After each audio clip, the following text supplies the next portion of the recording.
Simple lang ang buhay ko sa Pilipinas. May simpleng pamilya, hindi naman pangarap na talagang gustong maabot kung anong gusto. Ang gusto lang na simpleng pangarap lang, na may masaya akong pamilya, nakapag-aral ako, oo. Pero sa mga pangarap ko sa Pilipinas, inano ko para pumunta lang ng abroad. Gusto ko ring makamtan at makamit ko kung ano yung mga pangarap ko. My first employers, that is the first thing that I experienced in my whole life. Pagdating ko sa bahay, pinatrabaho kaagad ako. Hindi man lang ako pinakain o pinainom ng tubig, na almost how many hours ako nagstay ng airport na wala kaming kain ng kasama ko. Tapos, nag-umpisa na ako magtrabaho alas 6. Tapos, natapos ako magtrabaho hanggang alas 2 ng madaling araw. Tapos, pagkatapos na sabi ng amo ko, kailangan magising ka. You must wake up at 5:30 in the morning. So, natapos ako kasi sabi ng amo ko, you didn't sleep until the kids not sleep. So, natulog ang bata. Pinatulog ko pa ang bata alas 2 o alas 2:30 ng madaling araw. Yun, sa oras ng tulog ko, alas 3 na ako nakatulog. Nagising ako ng alas 5:30 ng umaga.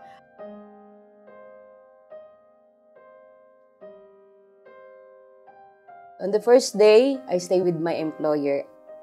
May Pilipina na doon na nagtatrabaho sa kanya, which is pauwi na siya. Kaya inantay ako na dumating sa bahay niya. Sinundo niya ako. Okay lang kasi nandun pa yung Pilipina na papalitan ko. Bale, 2 weeks siya before siya uuwi. Kasi tinuruan muna niya ako kung anong mga gagawin dun sa bahay. Ang madam ko, okay lang siya at the very beginning, okay siya. Which is okay naman talaga yung pamilya na yun. Pagkatapos, nung time na umalis na yung Pilipina, parang nag-iba yung ugali ng madam ko. Kasi nga, syempre, first time ko, mix na yung emotion ko, homesick ka kasi nga, andito ka na, malayo ka na, hindi ka na basta-basta makakauwi. Tinuruan niya ako, pero nung time na wala na yung pinalitan ko, parang at the very beginning, parang hindi niya maintindihan na wala akong kaalam-alam. Kasi it's my first time eh. Wala akong kaalam-alam sa trabaho. Tinuruan niya ako ng tinuruan. Na parang ang turo niya, parang di makina na para bang machine. Kaya sinagot ko siya na pwede ba dahan-dahan lang. Tapos nagalit na yung asawa niya kasi nga yung pagdadaldal niya, nagagalit siya kasi nga hindi ko magawa yung trabaho na pinapagawa niya sa akin. Kasi nga, first time ko pa lang. So, galit na galit siya. Kaya, nung time na yun, umiyak ako ng umiyak. At saka, sabi ko na hindi ko kaya to, pwede ba babalik nila ako sa agency? Sabi pa niya sa akin, kung babalik ka doon, sasaktan ka nila, ibibinta ka nila sa ibang pamilya.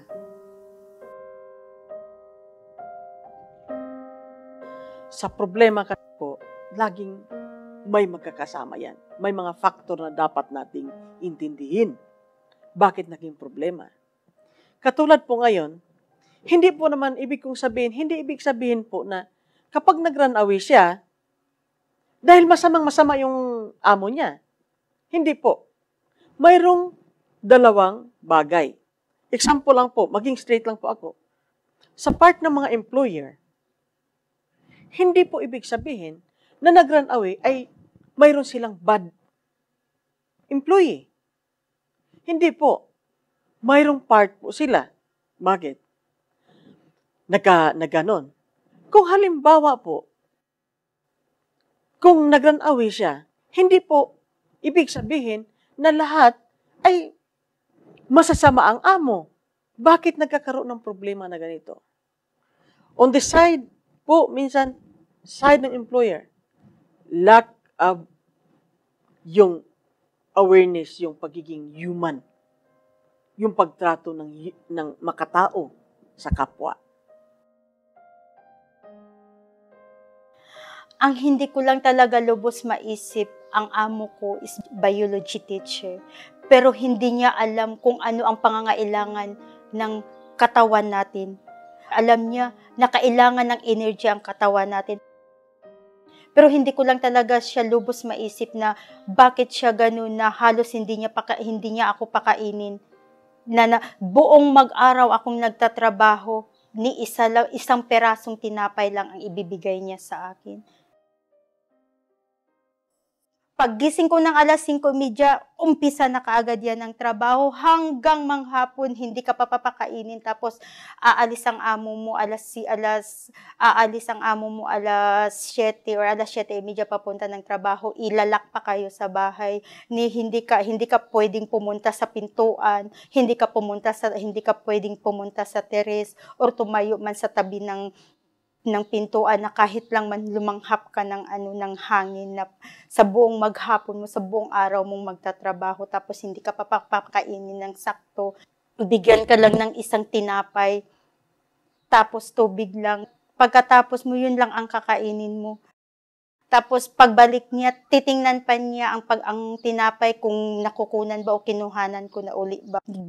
Kumuha ba ako ng pagkain sa ref nila, nagtimpla ba ako ng kape, binilang nila kung ano yung mga pagkain na nandyan na nakaano sa kitchen nila. Pinakamasakit yung iwan mo yung anak mo within 11 months pa lang na hindi mo ma-experience na magbi-birthday siya, ma-celebrate na yung unang taon niya na nandun ka sa tabi nila. At saka yung hindi mo sila makikita araw-araw sa lahat ng oras habang nandito ka sa malayong lugar na makakausap mo lang sila through internet, which is dapat ay kasama mo sila sa lahat ng oras sa buong araw, mula pagtulog hanggang pagising nila. Ikaw ang nag-aalaga sa kanila, pero wala kang choice kundi magsakripisyo para sa kanila. Yun ang pinakamasakit, yung mawalay ka sa anak mo. Yun ang pinakamasakit sa lahat. Ang pinakamahirap na naranasan ko na nagtatrabaho ako sa labas, yung magkakasakit ako na ako lang mag-isa. Na wala kang nanay na mag-aalaga sa'yo. Naranasan ko na nagkasakit ako one time na mag-isa lang ako dito, walang magluto ng pagkain. Na wala man lang magsabi sa iyo na, kumusta na, anong pakiramdam mo? Minsan nga, nagsakit ako lang nagluto, hindi ko na namalaya na wala na pala ako ng malay na nakahiga ako dyan sa kusina ko. Na hindi ko alam kung ilang minuto, ilang oras akong nakahiga dyan na ako ng pagkain ko, gumawa ako ng pagkain ko, nagising na lang ako na nakahandusay dyan sa sahig ng kusina. Hindi ko alam na paano ko anuhin ang sarili ko na lalo na kung magkakasakit.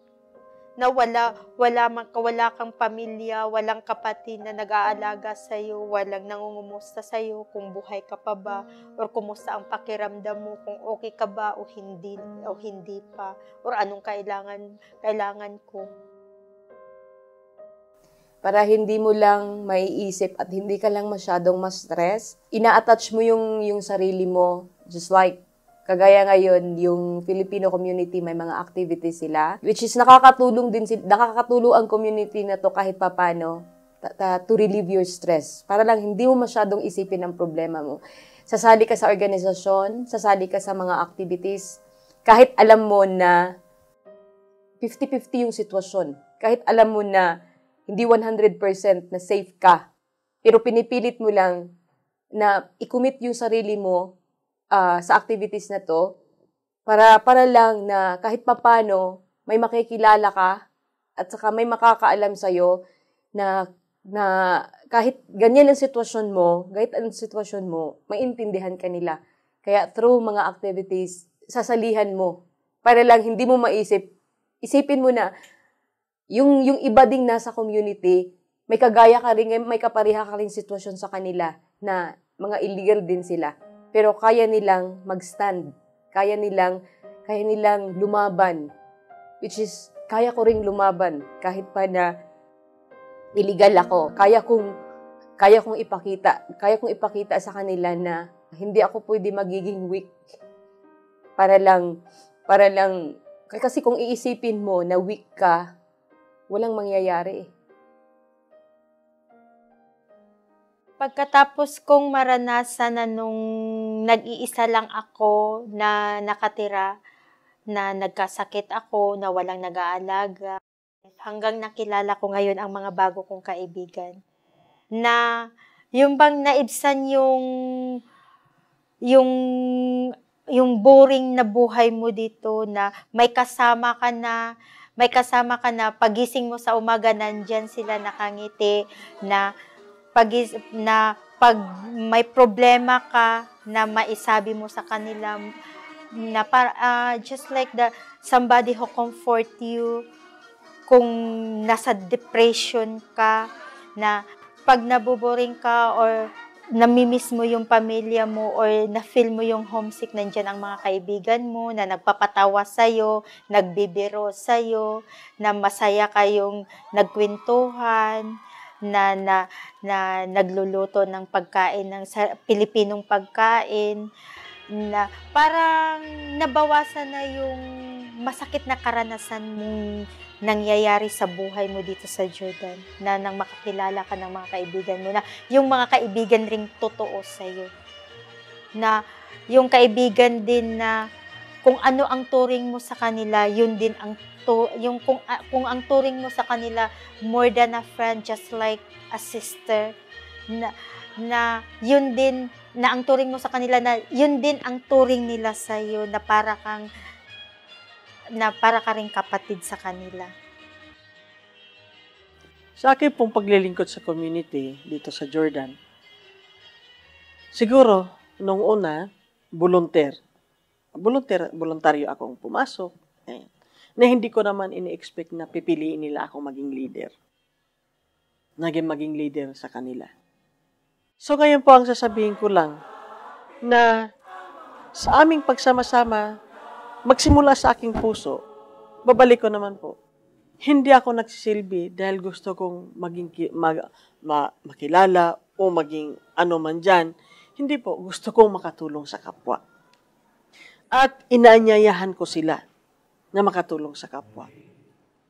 Para po maayos ang aming samahan, maayos ang aming mga aktibidades, ito po ang ginawa ko.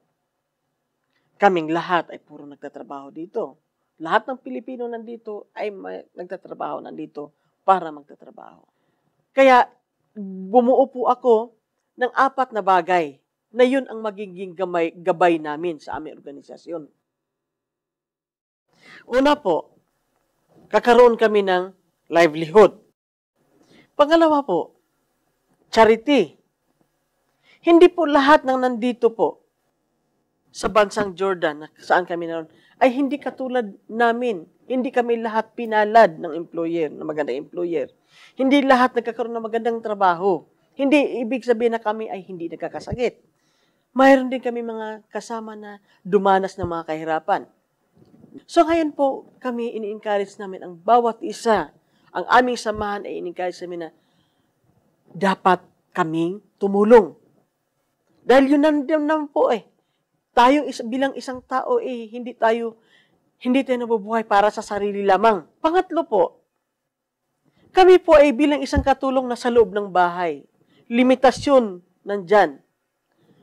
Ano pong trabaho sa loob ng bahay? Magwalis, maghugas, maglinis ng kubita, maglinis ng bintana, maglaba, mamlansa. Hanggang dyan lang po ang buhay namin. Kailangan po namin ng edukasyon. Kaya kailangan po namin i-educate. Kaya ang organisasyon po ay aming pinagkaisahan na mag-offer po kami ng isang education. Bibigyan ko po kayo ng example na nakaraang taon o 2 taon. Nagkakaroon po kami ng caregiver training. Kaya ito po ang pinagsisikapan. Actually po, sasabihin ko sa inyo, sa 2 years, mayroon po kaming 100 plus na nakagraduate ng caregiver. At sasabihin ko po sa inyo, marami po sa kanila ngayon ang nagtatrabaho na bilang isang caregiver. Ngayon po, sa tatlo na sabi ko, itong pang-apat, ito po ang sasabihin ko sa inyo. Galing po sa trabaho, pag-iisip ng pamilya, tumulong, yan po ay nakakapagod kung yan na lang ang lagi natin gagawin. Kaya dinagdagan po namin ng recreation. Dito po sa recreation na to, dito po nagmumula na minsan mayroon kaming party, minsan mayroon kaming sports, katulad ngayon mayroon kaming sports fest. Ito po ay para sa mga Pilipino. Namimiss namin ang aming mga pamilya, napapagod kami sa aming trabaho. Pagod na ang katawan sa trabaho. Yung aming mind, kaya kailangan po namin magkakaroon ng recreation. Kaya nagkakaroon po kami ng sports. Ang sports po namin ngayon ay 3 months po ito. 3 months. Mayroon kaming volleyball, mayroong basketball. Sasabihin ko po sa inyo, sa kasalukuyan, mayroon po kaming 527 players alone.